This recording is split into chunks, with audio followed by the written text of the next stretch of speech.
আসসালামু আলাইকুম। এইচএসসি 26 ব্যাচের শিক্ষার্থীরা, ইতিমধ্যে তোমাদের টেস্ট পরীক্ষা শেষ হয়ে গেছে এবং টেস্ট পরীক্ষার পরবর্তীতে এইচএসসি পরীক্ষার আগে যে 4 মাস টাইম পাওয়া যায়, সেই 4 মাস টাইমের মধ্যে তোমার মাথায় এখন চিন্তার ভাঁজ। যেরকম ভাবে আমি কপালটা কুঁচ করে আছি, সেইম ভাবে তোমার মাথায়ও চিন্তার ভাঁজ। কারণ এইচএসসি পরীক্ষা কাছাকাছি সময় চলে আসলেও এখনো তোমার এইচএসসি ম্যাক্সিমাম সিলেবাসের ম্যাক্সিমাম পোর্শনটুকুই বাকি। তো কিভাবে তুমি এই এত বড় একটা সিলেবাস কাভার করতে পারবা এবং নিজেকে এই 4 মাসে রিকভার করে নিজেকে একটা স্বপ্নের জায়গায় যাওয়ার মতো একটা জিপিএ নিয়ে অ্যাডমিশন পেজে প্রবেশ করতে পারবা, সেই নিয়ে কথা বলবো আমরা আজকের ভিডিওতে। সো ফার্স্ট আমাদের হচ্ছে comeback master plan. First of all, প্রথম তার মাথার মধ্যে যে জিনিসটা ঢোকায় সেটা হচ্ছে, ভাই যা হওয়ার তো হয়ে গেছে, এখন আর 4 মাস পরে লাভ কি? দেখো, এখনো যে সময়টুকু আছে, এখন তোমার হাতে এইচএসসি পরীক্ষার আগে 4 মাস আছে। এইচএসসি পরীক্ষার মাঝে মাঝে অনেক বন্ধ দেয়। মোটামুটি বলা যায় প্রত্যেক পরীক্ষার আগে অন এভারেজ 4 দিন বন্ধ পাওয়া যায়। অর্থাৎ ফার্স্ট পেপার আগে দেখা যায় 6 দিন বন্ধ পাওয়া যায় বা 5 দিন বন্ধ পাওয়া যায়, সেকেন্ড পেপার আগে 1 দিন বা 2 দিন বন্ধ পাওয়া যায়। অন এভারেজ তুমি হয়তো এখানে 3 থেকে 4 দিন বন্ধ পাবা। তো এই টাইমে হচ্ছে ভালো রিভিশন হয়। আর এটা এইচএসসি পরীক্ষা মোটামুটি 2 মাস নিয়ে হয়। তার পরবর্তীতে অ্যাডমিশন সিজন, এবং অ্যাডমিশন সিজনে হয়তো তুমি এখানে 3 থেকে 4 মাসের মতো টাইম পাবা। তো তোমার কাছে এখনো অ্যাডমিশন টেস্ট আসার আগে 11 মাসের মতো সময় বাকি আছে। এই 11 মাসে তুমি তোমার লাইফের যদি বেস্ট এফোর্টটা দিতে পারো, তাহলে আমি বলতে পারি তুমি তোমার লাইফে গত 18-20 বছরে যা করছো, যা পাইছো, যত রেওয়ার্ড পাইছো, যত অনার পাইছো, সবকিছু বদলাই দিবে। হইতে পারে তুমি দেশের সবচেয়ে মেধাবী স্টুডেন্ট, বাট তুমি যদি অ্যাডমিশন টেস্টে ভালো রেজাল্টটা না করতে পারো, তো একবারে সমাজ তোমাকে নিয়ে বিচার বসাবে। আবার তুমি যদি দেশের সবচেয়ে খারাপ স্টুডেন্ট হয়ে থাকো, যে হয়তো কলেজের টেস্ট পরীক্ষায় ফেল করছো, কলেজের টেস্ট পরীক্ষাতে তোমাকে বারবার রিটেক দিতে হচ্ছে, রিটেক দিয়ে তারপর হচ্ছে এইচএসসি তে বসতে হচ্ছে, বাট তুমি যদি অ্যাডমিশন টেস্টে ভালো রেজাল্ট করে ফেলো, সারা সমাজ, তোমার পরিবার, তোমার স্কুল, তোমার কলেজ, তোমার আত্মীয় স্বজন সবাই তোমাকে নিয়ে গর্ব করবে। এবং হইতে পারে তোমাকে লাইফে অনেকে এরকম ভাবে ডিমোটিভেট করছে যে তোর দিয়ে কিছু হবে না, বা এমন অনেক টাইমে হয়েছে যে তোমাকে তোমার সবাই আশা ছেড়ে দিছে, but you should be the person যে এখনো আশা নিয়ে থাকো, এখনো বিশ্বাস করো যে তোমাকে দিয়েই হবে। সো এই বিলিভটা যদি নিজের মধ্যে থাকে, তাহলে আজকে আমরা কথা বলতে পারি যে কিভাবে তুমি নেক্সট 4 মাসে একটা কামব্যাক দিতে পারবা। দুর্দান্ত কামব্যাক হইতে হবে। তো এখন পরে কি লাভ? এখন পরেই লাভ। নেক্সট 4 মাসে কেউ যদি খুব ভালো মতো পড়ে, পড়ার মতো পড়া পড়তে পারে, তাহলে যে কোনো কিছু কমপ্লিট করা পসিবল। নেক্সট 4 মাস মানে কিন্তু একটা বিরাট দিন ভাই। 120 দিন, 120 দিনে দুনিয়া বদলায় ফেলা সম্ভব। 36 দিনে বাংলাদেশের সরকার পতন হয়েছে। আমি আমার একটা বড় সিনিয়র ভাইকে চিনি, একজন বড় সিনিয়র ভাই। তো ওনাকে নাম বললে হয়তো তোমরা সবাই চিনবা। আমি নাম বলতেছি না, কারণ হচ্ছে ভাইয়ের যেহেতু নিজে থেকে প্রকাশ করেন নাই। তো ভাই আসলে অনেক দিক থেকে অনেক কারণে ডাউন হয়ে গেছিলেন। অনেকগুলা বিষয় ছিল, অনেক ইস্যুতে উনি আসলে একদম জর্জরিত ছিলেন, সবাই ওনাকে বয়কট করা শুরু করছিল। বাট উনি ওই স্টেজ থেকে এমন ভাবে ঘুরে দাঁড়াইছিলেন, জাস্ট 3 থেকে 4 মাসের একটা টাইম ফ্রেম ছিল। ওই 3 থেকে 4 মাস উনি নিজের রুম থেকে বের হন নাই। জাস্ট 3 থেকে 4 মাসের মধ্যে উনি নিজেকে এমন ভাবে চেঞ্জ করছেন এবং একটা তাক লাগানো রেজাল্ট করে ফেলছেন। আমি নাম বললে তোমরা সবাই এক নামে চিনবা, কিন্তু বলতেছি না। তো এখন পরে কি লাভ? এখন পরেই লাভ। সুতরাং মাথার মধ্যে এই জিনিসটা সেট করতে হবে যে তুমি যদি এখন থেকে পড়া স্টার্ট করো, আমি নিজে বিশ্বাস করি, তোমাকে জাস্ট অভয় দেওয়ার জন্য না, যে এখন থেকে যদি জাস্ট 4 মাস পড়ো এবং এইচএসসি পরীক্ষা ভালো মতো দাও, এইচএসসি পরীক্ষার পরে অ্যাডমিশনের জন্য আরো 3 মাস পড়ো, বিলিভ মি, তুমি বাংলাদেশে ফার্স্ট হওয়ার মতো, অ্যাডমিশন টেস্টে ফার্স্ট হওয়ার মতো যোগ্যতা রাখো। সেটা যে ভর্তি পরীক্ষায় হোক না কেন, জাস্ট সেই লেভেলের পড়া পড়তে হবে। এখন একজন ধরো সারা বছর পড়ে আসছে 5 ঘন্টার পড়া, ধরো একজন সারা বছর 2 বছর ধরে সে 4 ঘন্টা পড়ে আসছে বা 5 ঘন্টা পড়ে আসছে বা 6 ঘন্টা পড়ে আসছে। তুমি যদি এখন নিজেকে 16 ঘন্টা দাও টাইম, যে না আমি এখন নিজের জীবন দিব অথবা আমার রেজাল্ট আসবে, এরকম একটা কন্ডিশনে যদি নিজেকে নিয়ে যাইতে পারো, then you can be the first. তো ওই লেভেলের ডেডিকেশন তোমাকে দিতে হবে, এবং ডেডিকেশন যদি দিতে পারো, আমি বিশ্বাস করি, তোমাকে এটা কথা দিয়ে বলতে পারি যে তোমার পক্ষেও possible. Yes man, you can do it. Okay, তো ফার্স্ট অফ অল তুমি কি করবা? তোমার একটা ড্রিম সিলেক্ট করবা। ড্রিম সিলেক্ট করা বেশিরভাগের ক্ষেত্রে ইতিমধ্যে হয়ে গেছে। হয়তো তুমি হয়তো নিজের স্বপ্নটাকে লিখে ফেলছো যে আমি হচ্ছে হয়তো ডাক্তার হব, হতে পারে তুমি ইঞ্জিনিয়ার হবা, হতে পারে তুমি লতে পড়বা, ইত্যাদি ইত্যাদি অনেক কিছু হতে পারে। তো আমরা আমাদের, যেহেতু আমি নিজে মেডিকেলের কেন্দ্রিক অথবা মেডিকেল ভার্সিটি এইসব নিয়ে আমাদের আলোচনা হয়, তো আমরা মোটা দাগে তোমাকে ভাগ করি আসলে 3 ভাগে। একটা হচ্ছে মেডিকেল, একটা ইঞ্জিনিয়ারিং, আর একটা হচ্ছে ভার্সিটি। তো তোমার কাছে যেটা স্বপ্ন, সেই স্বপ্নটা আগে লিখো যে আমি আজকে থেকে শপথ করলাম যে আমি নিজেকে কখনোই কোনো সময় ফাঁকি দিব না, এবং আজকের পর থেকে, আজকের এই ভিডিও দেখার পর থেকে 11 মাস পরে নিজেকে এই পজিশনে দেখতে চাই। This is you 2.0। ওকে, তো এখন এইটা হইতে হইলে ধরো আমি লিখলাম যে আমি হচ্ছে আমার ড্রিম যে আমি হচ্ছে ডক্টর হব। তো মাই ড্রিম ডক্টর, আমি লিখলাম হচ্ছে ডক্টর তোহা। লেখার পরে এখন কথা হচ্ছে যা করা লাগে করব। এই স্বপ্নটা পাওয়ার জন্য আমার যতটুকু এফোর্ট দিতে হবে, হয় আমি পড়বো, সেই পড়তে পড়তে হয়তো আমার মৃত্যু ঘটবে, অথবা আমার রেজাল্ট আসবে। এই লেভেলের ডেডিকেশন যদি দিতে পারো, সেই লেভেলের ডেডিকেশন দিতে পারলে তখন তুমি নিজের স্বপ্নকে ছুঁতে পারবা। পরে কেউ কোনোদিন মরে যায় নাই, সুতরাং সেই চিন্তা ভাবনা করে লাভ নাই। তোমার যখন মনে হবে যে আর একটু সময় পড়লে আমার অবস্থা খারাপ হয়ে যাবে, আমাকে হাসপাতালে ভর্তি করতে হবে, বা আমি অসুস্থ হয়ে যাব, ওই মোমেন্টে যে পড়া অফ করবা। এখন আমি এই মুহূর্তে ভিডিও বানাচ্ছি 5টা 9 বাজে, আমার কলেজ হচ্ছে 8টার সময়। তো আমি হচ্ছে এখন ভিডিও বানানোর পরে ফজরের নামাজ পড়ে তারপর হচ্ছে ঘুমাতে যাব, 2 ঘন্টা ঘুম হবে, তারপর হচ্ছে কলেজ আছে 8টার সময়, 8টা 10-এ ক্লাস। তো যতটুকু ডেডিকেশন তোমার পক্ষে দেওয়া পসিবল তার ম্যাক্সিমাম দিতে থাকো, until you burn your energy. Okay, next হচ্ছে আমাদের তোমার এই যে স্বপ্নটুকু পূরণ করবা, তার জন্য তো অবশ্যই তুমি নিজেকে বুঝতেছো যে তুমি অনেক পিছায় আছো। কারণ কথা হচ্ছে তোমার গ্যাপটা কোথায়, সেই গ্যাপটাকে অবশ্যই ফাইন্ড আউট করতে হবে। তো তোমাকে এখানে হয়তো গ্যাপ পাবা, তুমি দেখবা যে বাংলা বই কিনো নাই, বাংলা বই বাদ, এখনো কিনুই নাই। ইংলিশে কি আছে, ইংলিশের মানবন্ধনই তুমি জানো না, হইতেই পারে। তারপরে আইসিটি, আইসিটি তো প্রথম 2 অধ্যায় পড়ছিলা, 3 নম্বর অধ্যায়টা শখে শখে পড়ছিলা, অধ্যায় 4 5 6 একটা পারো না, হইতেই পারে। তারপরে ফিজিক্স কেমিস্ট্রি বায়োলজি ম্যাথ, এই 4টা সাবজেক্টের মধ্যে একটাতে তো পরীক্ষায় পাশ করো নাই। এই 4টা সাবজেক্টের মধ্যে হয়তো টেস্ট পরীক্ষায় 4টার মধ্যে 4টাই হয়তো ফেল। অর্গানিক কেমিস্ট্রি এখনো শুরু করে নাই। ম্যাথের মধ্যে স্থিতিবিদ্যা গতিবিদ্যা কি জিনিস, এটার মধ্যে কি কোন ধরনের ম্যাথ আছে সেটাও খুলে দেখো নাই। ফিজিক্সের অধ্যায় 7-এর পরের বাকি যে সব অধ্যায় আছে ওগুলো অধ্যায়ের নামও জানো না। বায়োলজিতে অধ্যায় সবগুলোর নামই তুমি বলতে পারবে না। তো এরকম কন্ডিশন থেকেও, যারা এরকম কন্ডিশনেও আছো, তারাও নিজের গ্যাপটাকে ফাইন্ড আউট করো, লিখো উপরে, লিখো ডক্টর তোহা হওয়ার আগে তোমার কাছে কি কি বাধা আছে। বাধা হচ্ছে বায়োলজি, বাংলা বই শেষ করতে হবে। ইংলিশ, এখানে হচ্ছে মানবন্টন দেখবো, এখান থেকে কিছু টপিক তো পড়ছো পরীক্ষার আগে, টেস্ট পরীক্ষার আগে তো পড়া হয়েছে, ওইসব টপিক সাইন, বাকি যেসব বাকি আছে সেগুলোকে আলাদা করো। তারপরে আইসিটির মধ্যে অধ্যায় 4 5 6 লিখো। বায়োলজির মধ্যে যেসব অধ্যায় ইনকমপ্লিট আছে লিখো। ম্যাথের মধ্যে লিখো স্থিতিবিদ্যা গতিবিদ্যা, পড়ি না কিছু, বা আরো যদি অধ্যায় থাকে সেগুলো লিখো। তারপর হচ্ছে কেমিস্ট্রির মধ্যে লিখো অর্গানিক কেমিস্ট্রি, লিখো অর্থনৈতিক রসায়ন, লিখো যত অধ্যায় আছে সবগুলো লিখো। তারপরে ফিজিক্সের মধ্যে যত যা বাকি আছে সবকিছু লিখো। যেটার মধ্যে এমসিকিউ প্র্যাকটিস বাকি আছে সেটার মধ্যে এমসিকিউ লিখো, যেটার মধ্যে সিকিউ প্র্যাকটিস বাকি আছে সেটার মধ্যে সিকিউ লিখো, যেটার মধ্যে কনসেপচুয়াল ক্লাস বাকি আছে সেটার মধ্যে কনসেপচুয়াল ক্লাস লিখো। আবার সামনে কিন্তু টেস্ট পেপার সলভ করতে হবে। তো সবকিছুই তোমার কাছে বাকি আছে, বাট তোমার যদি ড্রিম থাকে অবশ্যই সেই ড্রিমটাকে বাস্তবায়ন করা সম্ভব, সেই প্ল্যানটা আমরা দেখাবো আজকের ভিডিওতে। তো তুমি যখন স্বপ্নটা দেখা শুরু করছো, অবভিয়াসলি তোমাকে আজকে থেকেই সেই স্বপ্ন বাস্তবায়নের জন্য, এক্সিকিউশনের জন্য মাঠে নামতে হবে।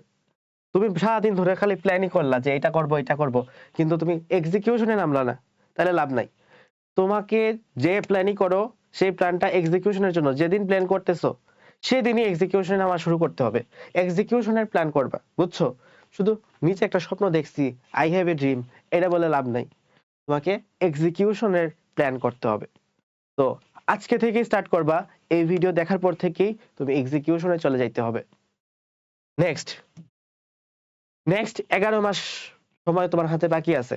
সেই 11 মাসের মধ্যে এইচএসসি পরীক্ষার জন্য বাকি আছে 4 মাস। এইচএসসি পরীক্ষা হবে আরো 2-3 মাস এবং এইচএসসি পরীক্ষার পরে আরো আছে তোমার হাতে 3-4 মাস।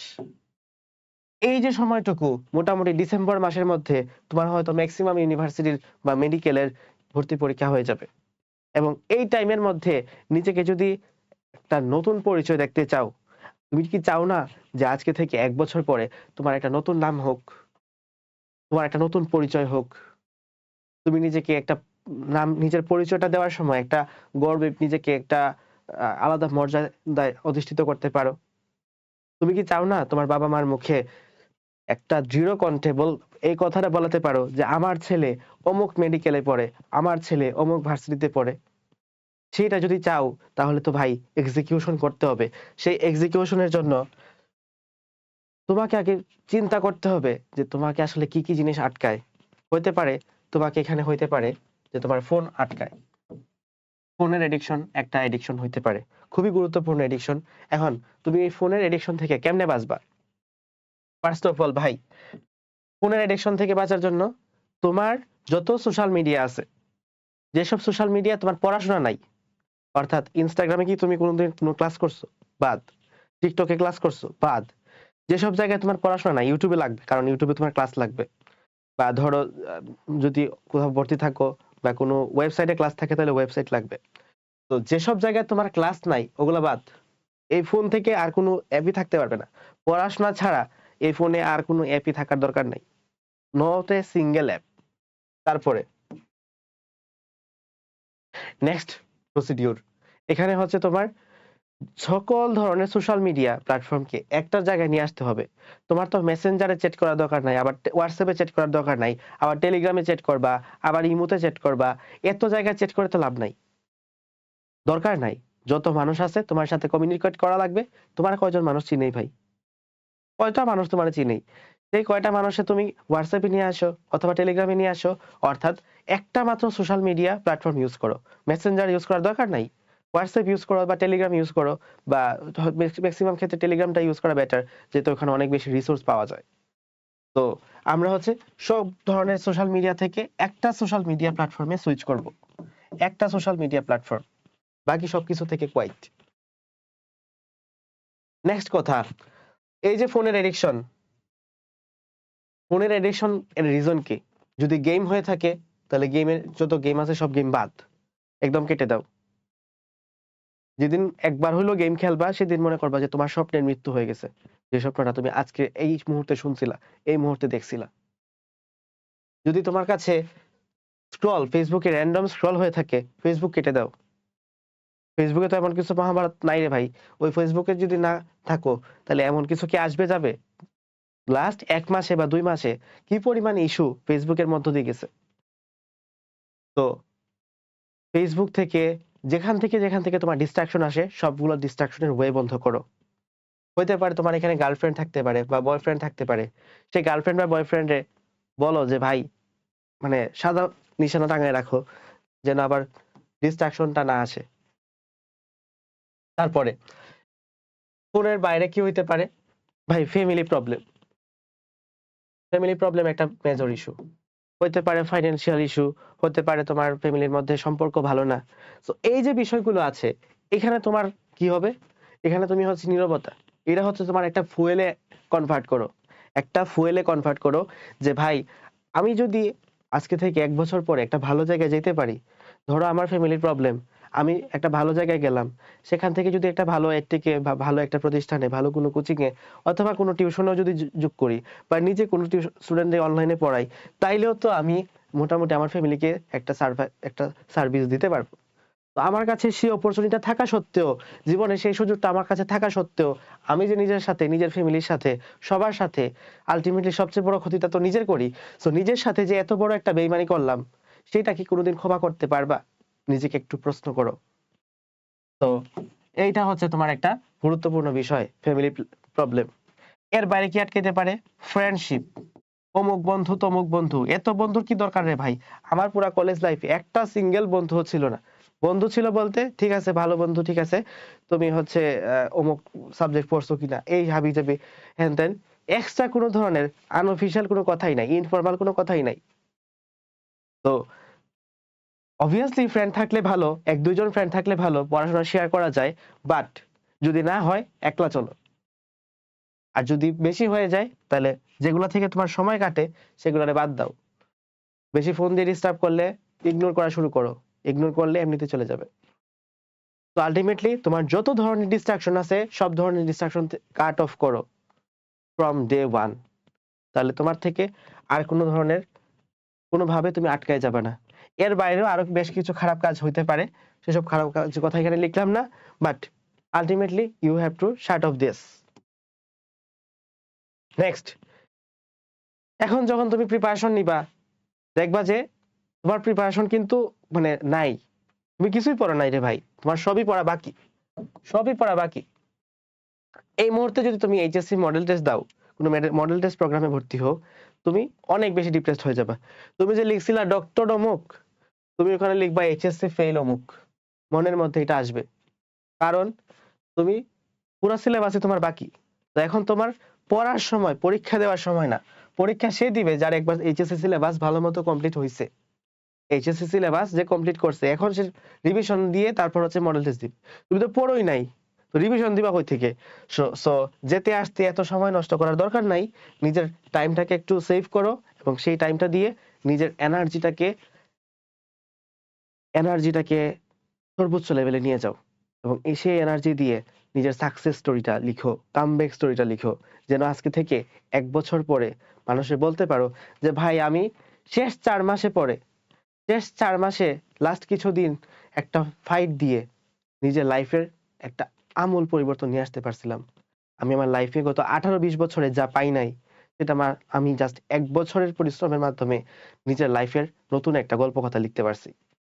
তো তোমার কাছে যদি সেই স্বপ্নটা থাকে, আমার কাছে সেই প্ল্যানটা আছে কেমনে তুমি এক্সিকিউট করবা। তোমার কাছে যদি সেই স্বপ্ন তুমি নিজের চোখে দেখে থাকো, সেই চোখে আমি তোমার স্বপ্নটুকু পূরণ করতে চাই, সেই প্ল্যানটাকে কমপ্লিট করতে চাই। তো সেই প্ল্যানটা কি? প্ল্যানটা হচ্ছে লাস্ট হোপ 1.0, তোমার শেষ সুযোগ, শেষ সম্বল, লাস্ট হোপ 1.0। এবং এটা কিন্তু কোর্স, যদিও কোর্সটা ফ্রি, তো তোমার এখানে টাকা পয়সা নিয়ে প্রবলেম নাই, তুমি জাস্ট কোর্সটা ফলো করো, এভরিথিং উইল বি ফাইন। আজকে থেকে 3-4 মাস পরে যখন এইচএসসি পরীক্ষার আগ মুহূর্তে যাবা, যদি তুমি সবগুলা ক্লাস সবকিছু ফলো করো, তাহলে দেখবা যে সবকিছু তোমার কমপ্লিট হয়ে গেছে। তোমার এখানে কি করতে হবে ভাই? দেখো, প্রথম কথা হচ্ছে ফিজিক্স। ফিজিক্সের মধ্যে চ্যাপ্টার আছে 21টা, তার মধ্যে জ্যোতির্বিজ্ঞান কোনো চ্যাপ্টারের মধ্যে পড়ানো, এমসিকিউ আসে না, সিকিউ আসে না। তুমি প্রথম ফার্স্ট পেপারে 10টা, সেকেন্ড পেপারে 10টা, এই হচ্ছে 20টা থিওরি ক্লাস করবা। এবং তোমার তো এমসিকিউ পড়তে হবে, সিকিউ পড়তে হবে, তাই না? টেস্ট পেপার সলভ করতে হবে। তো টেস্ট পেপারে যত এমসিকিউ আছে, সিকিউ আছে, ক্লাসে সলভ করানো হবে এবং সবকিছু ফ্রিতে রে ভাই। তো তুমি কেন করবা না? এমসিকিউ সিকিউ কে করাবে? নোমান একাডেমির নোমান ভাই। হয়তো তোমরা নোমান একাডেমির ভাইরে চিনো অথবা চিনো না। ভাই হচ্ছে আমাদের সময় অনেক ভালো টিচার, মানে অনেক পপুলার টিচার ছিলেন, যারা 22-23 বা 23-24-21-22 ওনারা খুব ভালো মতো চিনবেন। ভাই হচ্ছে সরকারি চাকরি হয়ে গেছিল, তো ভাইকে হচ্ছে ধরে বেঁধে নিয়ে আসছি। তো ভাই হচ্ছে ক্লাস নেবেন কেমিস্ট্রির ক্ষেত্রে। এখানে হচ্ছে আমাদের কি ফার্স্ট পেপারের ফার্স্ট অধ্যায়, ফার্স্ট পেপারের লাস্ট অধ্যায়, সেকেন্ড পেপারের লাস্ট অধ্যায়, এগুলা থেকে সৃজনশীল আসলেও তুমি হয়তো দিতে পারো না, বা দিলেও হয়তো তুমি অত ভালো মতো টার্গেট করবে না। তো ওগুলার ক্ষেত্রে আমরা এমসিকিউ সলভ করব না, ওগুলার ক্ষেত্রে আমরা থিওরি ক্লাস করব এবং এমসিকিউ ক্লাস করব হচ্ছে বাকি অধ্যায়গুলোর জন্য, আর সিকিউ ক্লাস থাকবে প্রত্যেকটা অধ্যায়ের জন্য। তো ওভারঅল আমরা তোমাকে কেমিস্ট্রি প্রিপারেশনটা গুছাই দিব। ক্লাস কে নিবে? আমি নিব এবং জেনেটিক ইঞ্জিনিয়ারিং বায়োলজির শাহরিয়ার আলম আমার বন্ধু নিবে আর কি। সো ও হচ্ছে আমাদের ক্লাসগুলো গুছিয়ে দিবে, শাহরিয়ার আলম ইমন। নেক্সট কথা হচ্ছে আমাদের বায়োলজির ক্লাসগুলো আমি নিব শুধু। তো এখানে আমাদের 26টা অধ্যায় আছে, 24টা অধ্যায়, তবে দ্বিতীয় অধ্যায়টা হচ্ছে 3টা পার্ট, সো 3 পার্টে নিব। 26টা থিওরি ক্লাস এবং এমসিকিউ আর সিকিউ ক্লাসের মাধ্যমে তোমাদের প্রস্তুতি হবে একদম সম্পূর্ণ। নেক্সট হচ্ছে ম্যাথের ক্ষেত্রে theory class, MCQ class, CQ class, যেহেতু 10টা চ্যাপ্টার আছে, তো 20টা ক্লাস, 20টা থিওরি ক্লাস, 20টা এমসিকিউ ক্লাস, 20টা সিকিউ ক্লাস। তোমরা হয়তো স্পন্দন কোচিং এর নাম শুনছো, স্পন্দনের মালিক শিশির ভাই, ভাই হচ্ছে ক্লাসগুলো নেবেন এবং এর পাশাপাশি এমসিকিউ ক্লাসগুলো নিবে হচ্ছে লায়ন, হচ্ছে বুয়েটে পড়ে আমাদের বন্ধু, আমার বন্ধু আর কি, এনডিসি এবং বুয়েট। তারপরে হচ্ছে বাংলার ক্ষেত্রে তোমার তুলনামূলকভাবে কম এফোর্ট দিবা, তোমার যেহেতু সিলেবাসে সবই বাকি, তুমি কি করবা, বাংলা হচ্ছে কম এফোর্ট দিবা, কারণ তুমি এটাতে অন্তত ফেল করবা না এবং এ প্লাস পাওয়ার সম্ভাবনা আছে যদি তুমি কয়েকটা টিপস এন্ড ট্রিক্স ফলো করো। তো বাংলা সেকেন্ড পেপারের ক্ষেত্রে তুমি কি কি টিপস এন্ড ট্রিক্স ফলো করলে, আমি আমার ফুল অ্যাডমিশন লাইফ এইচএসসি লাইফে জাস্ট 3 দিন পড়ছি Bangla, Bangla second paper, just 3 দিন পরেই বাংলা সেকেন্ড পেপার এ প্লাস পাইছি। তো বাংলার মধ্যে কেমনে এফোর্ট কমায় দিয়ে ভালো রেজাল্ট করতে হয় সেরকম একটা ভিডিও দেওয়া আছে, অবশ্যই আমার চ্যানেল থেকে দেখে নিবা। Bangla first paper Bangla second পেপারের মধ্যে তুলনামূলকভাবে তোমার জন্য কম এফোর্ট দিতে হবে, বাট ইংলিশে তোমার এফোর্ট দিতে হবে হাইয়েস্ট, ইংলিশে তোমার প্রিপারেশন হবে হাইয়েস্ট, কারণ এ প্লাস মিস করার মতো একটা জায়গা হচ্ছে ইংলিশ। তো ইংলিশের মধ্যে তোমার এখানে 25টা ক্লাস আছে, ক্লাসগুলো করলে ইনশাল্লাহ তোমার আর কোনো ঝামেলাই থাকবে না। তো এখানে ক্লাস নেবেন হচ্ছে নীরব ভাইয়া এবং তোমাদের তানজিনা আপু। নীরব ভাই হচ্ছে অফলাইনের কিং, তোমরা হয়তো চিনো না, বাট কোভিড আসার পরে 2020-21 যখন টাইম ছিল, ওই টাইম ফ্রেমে নীরব ভাই ওয়াজ দা আলটিমেট বস। তো ভাই হচ্ছে পরে অনলাইন থেকে আবার অফলাইনে চলে গেছিলেন, সেজন্য হয়তো তোমরা চিনো না, আবার আমাদের কিং এর কামব্যাক ঘটতেছে। আর বাকি আছে আইসিটি ক্লাস, আইসিটি হচ্ছে আমাদের 8টা ক্লাস এবং ক্লাসগুলো নিবেন হচ্ছে অর্পণ ভাইয়া। ভাইয়া ক্লাস করলে বুঝতে পারবা যে আইসিটি আসলে কত ভালোভাবে কত সুন্দর করে বোঝা সম্ভব, বা রিয়েলিস্টিক লাইফে নিজে বোঝা সম্ভব। এবং এর যিনি রিভিশন বুক থাকবে, এখানে তুমি যতগুলা ক খ প্রশ্ন থাকে, সাবজেক্ট ভিত্তিক সাজেশন থাকে এবং বায়োলজি, চিত্র, ফিজিক্সের ম্যাথ, সূত্র সংকলন সবকিছু একটা বুকের মধ্যে পাবা। সো এটা হচ্ছে সফট কপি থাকবে, তোমরা পিডিএফটা ডাউনলোড করে চাইলে প্রিন্টও করতে পারো। Last of all, board MCQ solve class থাকবে এবং HSC final model test paper wise থাকবে। তো অল সবকিছু তুমি এখানে ফ্রিতেই পাচ্ছ, বুঝছো, এখানে কোনো কিছু পেইডের বিষয় নাই।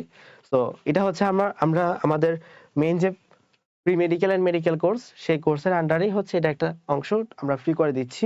তো এখন তুমি কথা হচ্ছে কেমনে কোর্সটা এফিল করবা, তোমাকে জাস্ট কিছুই করা লাগবে না, তুমি সিম্পলি ফেসবুকে ঢুকবা, ঢোকার পরে হচ্ছে এখানে এডজিনি লিখে সার্চ করবা, এডজিনি লেখার দরকার নাই, লাস্ট অফ স্টুডেন্টস কমিউনিটি লিখে সার্চ করো, এই হচ্ছে গ্রুপ, এখানে জাস্ট জয়েন করো তাইলেই হবে।